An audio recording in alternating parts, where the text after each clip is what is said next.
When anybody sets up in business and starts a limited company, there are 101 things to do from the off. And many of these are in what we'd say the legal side of the business, which we often have little or no experience of. Making sure your business is compliant with data protection laws is one such area, and whether specifically you need to be registered with the Information Commissioner's Office and pay the data protection fee. So in this video, to give you some confidence that you're practically doing the right thing, Neil and I are going to run through the self-assessment tool on the Information Commissioner's Office website and see whether we need to pay the data protection fee.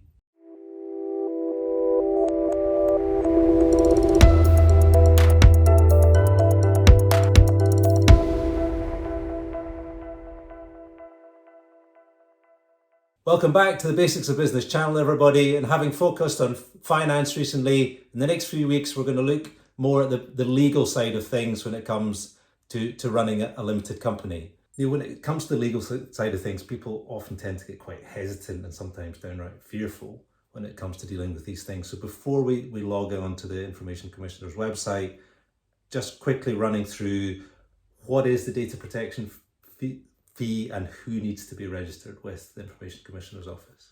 Yeah, and I think you're right. People do get hesitant and worried because, the terminology is quite often different and the legal language and whatever. So, the fact that it's, the Information Commissioner's Office, it all can be a bit daunting and whatever.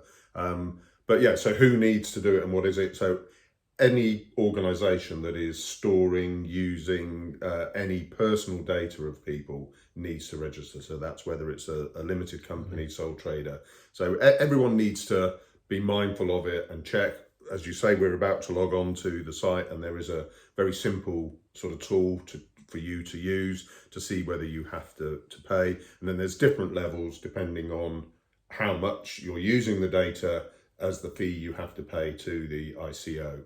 I'd say it's relatively simple, but it's quite, I don't want to use the word scary. It's not, but when the form comes through, they write to you and they say, you need to do this. Nearly every business has to do this. You haven't done this. You probably got to pay, it's 40 or 60 quid, log on and it's very, it's jargon heavy. Yeah, and if you've not seen it before, it can be, oh my God, I haven't done something that I should have done, and I'm going to get into trouble because it is a government office, it is a legal requirement to do these things. It's the same when you get things from Companies House, the ICO, all these people. It's all that bit of not wanting to be in trouble with the law. So let's get on to the ICO website and see what we need to do, taking that self-assessment. So here we are, ico.org.uk, doing the self-assessment to decide whether we have to register and pay the fee for data protection. So this is the start now. So do you use CCTV for the purposes of crime prevention? So in our case, that it's going to be no. Are you processing personal information? So as we said at the start, processing, very broad term. Are you collecting, recording any details about a living individual that can be used on its own to identify them? So something like an email address, their name, date of birth.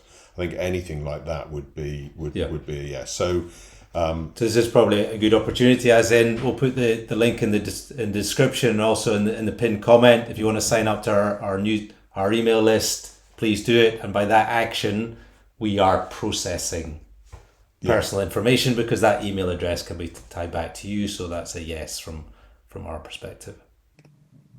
Do you process the information electronically? So again, email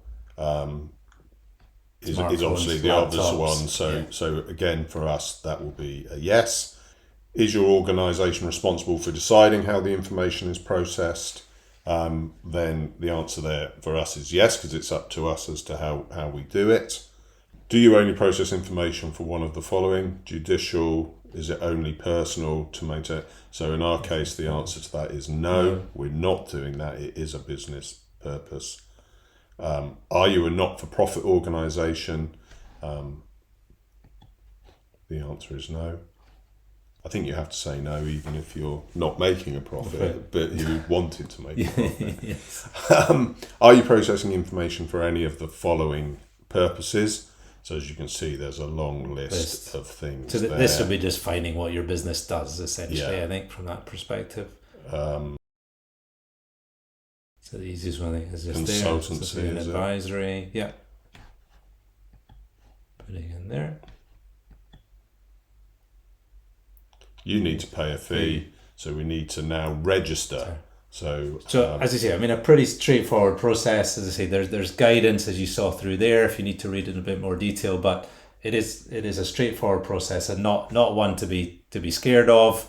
And just as I say, they'll help you to run through to decide whether you need to pay a fee or not. We do. So now we'll move straight on, and just finish that process. Yeah. fine. So we're going to start our new registration. So organisation type, we are a limited company.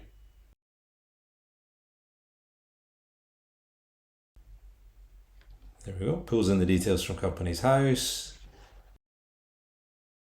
So we'll put in our trading name because we do use the name Lightwork Business.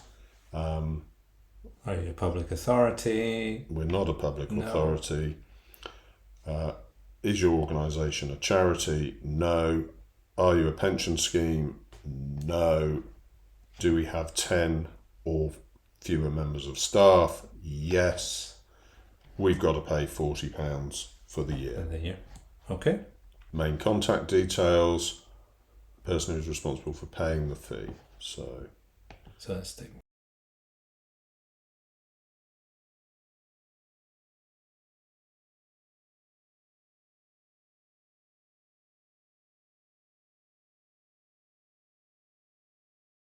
So as you can see, there are handy sort of lookups here, and it makes trying to make it as easy as possible to just get through, so it's not a cumbersome process. So we don't have a data protection officer because we're not tracking and monitoring people's behaviour on a large scale. You could decide, you could put one up if you wanted to do this, and it's an option even if you're not doing that. But as I say, for us, I don't think we need to specify. So you can nominate one if you want. No thanks.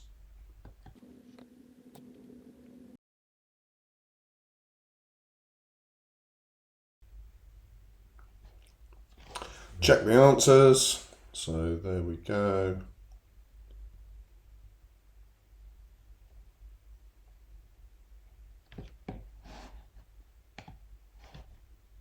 That's the methods of payment. So do you want to go direct debit? Yeah, save us some cash.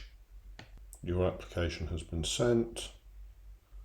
We'll send an email with instructions about how to pay, and then once you've paid, they'll process and publish our registration.